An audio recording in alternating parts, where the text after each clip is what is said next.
I'm not one to judge a book by its cover. Although, have you seen this edition of Neuromancer? Hui. Nor am I someone who judges a movie by its trailer.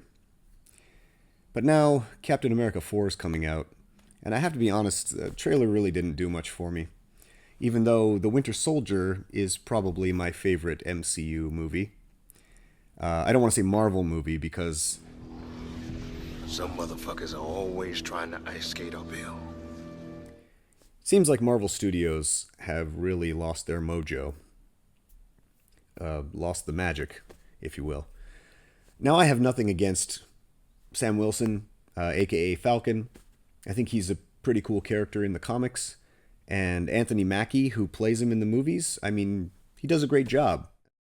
But it should have been Bucky. So today, I'd like to offer an alternative to the meh of the Marvel meh, if you will. I would like to recommend Captain America by Ed Brubaker. Ed Brubaker, of course, the creator of The Winter Soldier.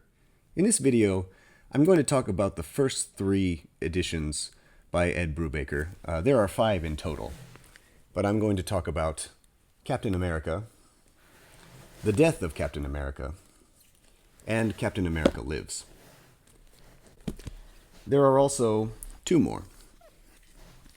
The Trial of Captain America, and The Return of the Winter Soldier. I'd like to make a case for an alternative to Captain America 4 and the meh of the Marvel Universe at this point. I'm not judging the movie. It could be a good movie. Who knows? I mean, it hasn't come out yet, so I don't know.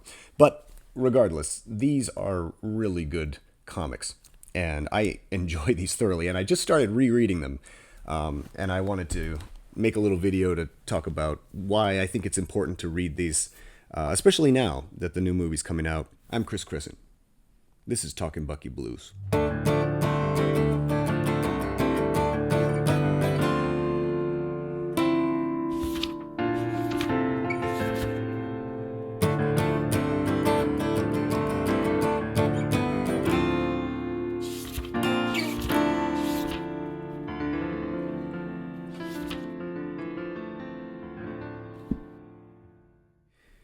I should say that I am not a big comics person. I like comics. I read a lot of comics, but I'm not like a completist. I don't have all the lore. So, if I make some mistakes in this video, be nice to me. Because I just, I'm doing my best over here, all right? I'm no near mint condition. And also, there could be some spoilers. Did I say that already? I mean, the titles alone, the death of Captain America and Captain America Lives kind of gives you the spoiler. Spoiler alert. Don't even look at the cover. So let's talk about Captain America by Ed Brubaker. There's a cool introduction here by Ed Brubaker, talking about when he was a kid. He was an army brat and he was always moving around. And he talks about how he was so shocked to realize that there was no Golden Age issue #1 where Bucky, Cap and Bucky, do you know anything about Captain America? There was no Golden Age issue where Bucky Barnes, Captain America's sidekick, was killed, because a lot of the modern Captain America, refers back to Bucky Barnes, his sidekick. It's kind of like Batman and Robin. And Brubaker took it on himself to tell that story and kind of build the foundation of the origin story of what happened when Bucky died and Cap was frozen in the ice for like 70 years. In the flashbacks, you get to meet Bucky when he's a kid, and he's this kind of brat on this army base who's causing trouble. And then, he becomes Cap's sidekick, and then, of course, he gets seemingly killed. And then the really cool twist that comes in, where you have this character of the Winter Soldier. And who is the Winter Soldier? Well, I mean, this is a spoiler, but it's Bucky. He's been sort of brainwashed, and his memories have been wiped clean, and he's been built into this killing machine. And he is responsible for, major events throughout history. He's an assassin on the highest level, at the most top secret level. And now he and Cap are going to clash. And it just does not let up. I mean, it's really a powerful story. And one of the most important themes of this story is that Steve Rogers never gave up on Bucky. He never gave up trying to save his best friend. There's a lot of intrigue. Sharon Carter, who is the niece of Peggy Carter, Cap's original love. Sharon Carter, Agent 13, she plays a big role. She gets kidnapped and she gets also brainwashed, and all kinds of crazy things happen. But this first volume especially is just nonstop action, nonstop intrigue. It's just a solid thrill ride. And there's a lot of great flashbacks. There's a lot of excellent dialogue. For someone like me who doesn't really know the Captain America mythology, it's such a great entry point because Brubaker gives you just enough that, like, okay, now I know who these people are. And of course, watching the movies, I mean, I got to know the characters a lot better than, if I didn't know anything going in. Red Skull's daughter, her name is Sin, and she works with this, also this assassin, kind of like a Winter Soldier type character called Crossbones. Sin and Crossbones team up, and they're also hunting for the Winter Soldier. I love how these very dramatic moments are immediately undercut with very goofy stuff. Like, this is Sin, and she's flanked by her minions. You got Cobra and Viper and the Eel, and I don't know. It's fun. It's just tee-hee, good fun. I mean, look at that. I love this. She goes, "No, you want to be part of my Serpent Squad. You need to create fear, terror, and agonizing death. 1 minute, Eel, fry the servers. Done." It's so goofy and it's so fun, and it actually brings a pretty lighthearted tone into what is basically a very dark and gritty storyline. Captain America teams up with Falcon, and the movie The Winter Soldier and some of the subsequent movies really draw a lot from this storyline. And I think they do that because this is a really, really great story. I love the art for the most part. Some of it is a little bit wacky, like when all of a sudden, I think it was the 65th anniversary special. It's drawn in kind of the old style. It looks a little bit funny, but the story is actually really good. And it really fills in the background of his relationship with Steve Rogers, Captain America. You get to see some old favorites like Masterman and also Dr. Doom. Dr. Doom comes in. I don't know what the newer movie is going to be when Robert Downey Jr. reprises his role. No. When Robert Downey Jr. returns to the MCU as Dr. Doom. I don't know if they'll draw from some of this stuff. But Dr. Doom is pretty awesome, actually, as this series goes along. This is a spoiler, but the Red Skull is assassinated in the very first issue of this run. And then after that, his consciousness appears inside the mind of Aleksander Lukin. Aleksander Lukin, of course, the mastermind behind the Winter Soldier project. So Lukin and Red Skull team up to try to fight Captain America, but also they are fighting for control of Lukin's body. This is due to the Cosmic Cube, which the Cosmic Cube also brought Bucky Barnes' memories back, and so he's no longer the Winter Soldier, no longer completely this killing machine. He's now remembering that he's actually Bucky Barnes, and he's having doubts about what exactly he is, and it raises questions about, how far can you go, and can you ever come back? I love that kind of theme.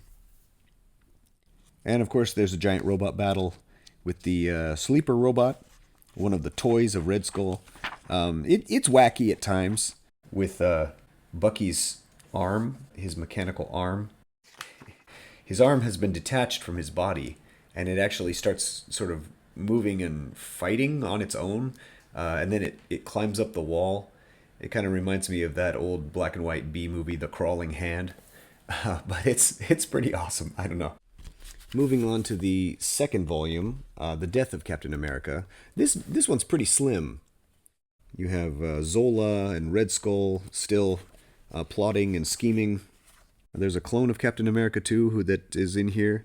Bucky has to fight him, and it's kind of weird. But, here is Zola and Dr. Faustus also doing some experiments on the clone of Captain America, and also Agent 13 Sharon Carter.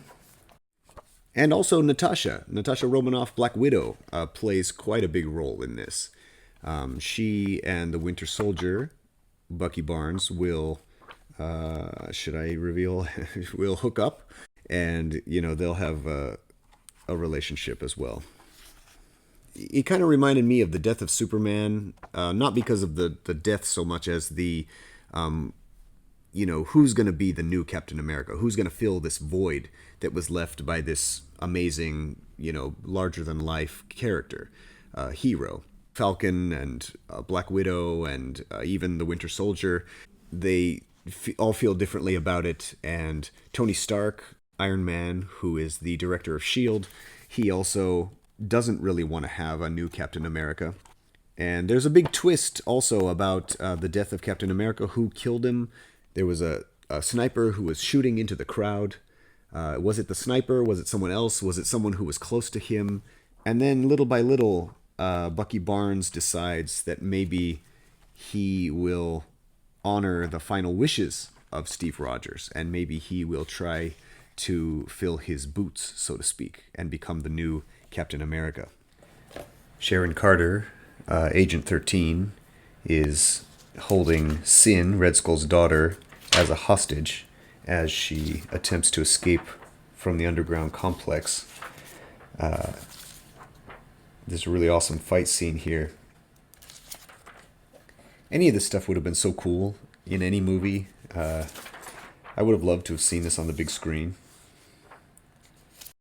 Falcon's got this cool bird. He's got like a Falcon sidekick, Redwing, and somehow, I'm not exactly sure the details, but Falcon can see through the eyes of Redwing, which is kind of awesome.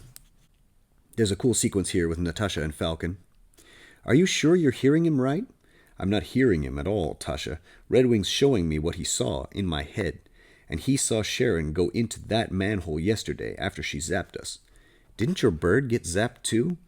Probably only got a little feedback from being next to us. She wasn't shooting at him. You want to argue with him about it? No, I hate going into sewers. Nothing good ever comes of it. It's not exactly my element either, girl, but you go where you gotta. This had just better not be a mistake, that's all. Redwing doesn't make mistakes. Well, he isn't human, so I'll give him the benefit of the doubt. And then they head down into the tunnels and they see this, laser security grid. We want to get Agent 13 out alive, after all. And they decide to break in to the compound where Sharon Carter is being held and rescue her. Bucky has become the new Captain America, and he is out to seek vengeance on those who murdered his old partner. You have Dr. Zola there with Red Skull, working on new devious ways to use Dr. Doom's technology in order to... well, actually, I shouldn't say that because it's a spoiler. So they're using Dr. Doom's technology to do something nefarious, but you'll have to figure out what that is on your own. You have Natasha and Sam there, Black Widow and Falcon, trying to stop Sin from her assassination attempt, but will they get there in time? And then, of course, Sin is grappling with how to please her father, taking matters into her own hands. These action sequences are just fantastic. The cool thing about Brubaker is that he brings back a lot of the old characters, and some of the characters are a little bit silly because they're from this long legacy of comic books. I mean, it's comic books after all, even though he takes a very realistic approach. And he's very faithful to the lore, from what I understand. But sometimes it's a little bit silly. But I was into it. I didn't find there was any issue that I really didn't like. I was really intrigued by the story, and I just got pulled right along. The third volume, Captain America Lives, is also pretty thin. I don't think I'm actually going to talk about this because I think this video is getting a little bit too long. But the saga continues. Was Steve Rogers really killed, or is he still alive somehow? In comics, no one ever really stays dead. From the death of Superman, I mean, there's 1,000 examples. And then, of course, it continues. It continues with the return of the Winter Soldier. I'm sorry. It continues with The Trial of Captain America, and The Return of the Winter Soldier, which are also pretty good. They're solid. They're solid runs. Brubaker, an amazing writer. If you're interested in Ed Brubaker, he's got a lot of other cool stuff. He's got these little one-offs that he does with Sean Phillips. Bad Weekend is highly recommended if you like realistic, true-to-life kind of stuff. This guy, Hal Crane, is a kind of a Jack Kirby type comic artist who has been largely forgotten, and he ends up going to this comic book convention, and he has a bad weekend. He has a crazy adventure. It's a little bit depressing, but it's really great writing, really good art. Another cool one that is also drawn by Sean Phillips is Pulp. And the cool thing about this edition is that it's the process edition, which means they actually show you how they created this. And if you're like me and you dream of writing stories and trying to publish stuff and trying to make things that go out into the world, if you're a wannabe, basically, you might find this to be really interesting. It has Brubaker's original kind of script and brainstorming, his notebooks, and then how they broke it down. They kind of blocked it out, and the initial script, how the script and the sketches fit together before it was inked, before it was colored. The entire process is in here, and it's just really cool. I really, really recommend this. Even if you don't like Westerns, if you just like to know how stories are made, how comics are made, highly recommend Pulp. And finally, my old favorite, The Sleeper. This is a cool spy story. Holden Carver is a double agent without a choice. Spy Master John Lynch, the only man who knows his mission, lies in a coma. Tao, the criminal mastermind whose organization Carver has infiltrated, is growing suspicious. Or maybe just playing a particularly cruel game of cat and mouse. What's a spy to do when no one knows he's been left out in the cold? The premise kind of reminded me of the Hong Kong film Infernal Affairs, which was later remade into The Departed by Martin Scorsese. Similar premise. But anyway, this is not, of course, this is not similar really in any other way other than just that premise, which is just an awesome premise anyway. All right, here at the end, I just want to say, I hope you'll check out this run. Ed Brubaker, fantastic writer, creator of The Winter Soldier. And as Captain America 4 comes out, some people care, some people don't care. I think that Marvel would have been smart to keep drawing from these stories. And I think they would have been smart to make Bucky Barnes, the Winter Soldier, into the new Captain America. No disrespect to Falcon, no disrespect to Anthony Mackie. But I just really think these stories are fantastic. And Marvel kind of confused me when they went in the direction of making Falcon into the new Captain America. But, it's fine, whatever. I mean, it's cool that the movies are different than the comics. I just thought that these would make a pretty awesome sequel. All right, that's the end. Please leave me a comment. Let me know, what do you think about Captain America, the comics, the movies? How do you feel about this whole thing? The Falcon becomes Cap, And be nice to me, because I don't know that much about the lore. I might have made some mistakes in this video, but I just really like this run, and I wanted to recommend it for anyone who thinks like, Captain America, I'm so tired of this, whatever, I'm not interested in MCU movies anymore or whatever. These comics are great, and that's what I want to say. So, thank you so much for watching. I'll see you again.